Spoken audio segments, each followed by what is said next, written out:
Kabrigada, kaugnay pa rin po ng Fire Prevention Month, ikinasana ng Bureau of Fire Protection ang kanilang kick-off kasabay ng pagpasok ng buwan ng Marso.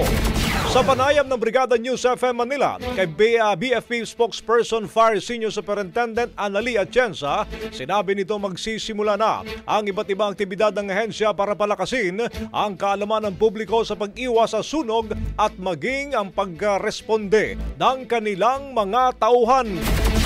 Sa mga susunod pa pong linggo ay patuloy po ang ating Community Relations Week kung saan po magaganap ang refresher course sa ating mga barangay fire brigades.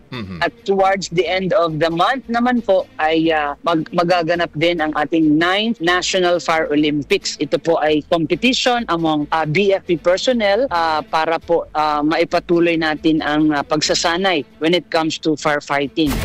Dahil napag-alaman mga kabrigada, napag-alamang electrical issues ang nangungunang dahilan ng sunog at nagpaalala naman si Atienza na maging responsable sa paggamit ng mga electrical appliances para maiwasan ang fire incidents. Inabisuan niya ang publiko na pagpapahinga hindi ng mga dekuryenteng kagamitan kung ito ay kailangan. Kaya patuloy po tayo sa ating pag-remind na mas maging responsible tayo sa paggamit ng mga electrical appliances natin. Lalo tigit na itong octopus connection dahil ito nga po, summer na naman. Electric fan natin, bigyan din po natin ng oras ng pahinga.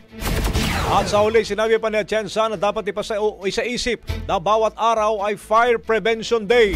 Maiwasan niya mga posibleng pagmula ng sunog kung magiging responsable at conscious sa mga kilos na maaring maging sanhi ng fire incidents. Bagong-bago, Brigada Balita Nationwide. Ang bahaging ito ay hatid sa atin ng DriveMax Herbal Capsule. Lalaking angat, tumatagal.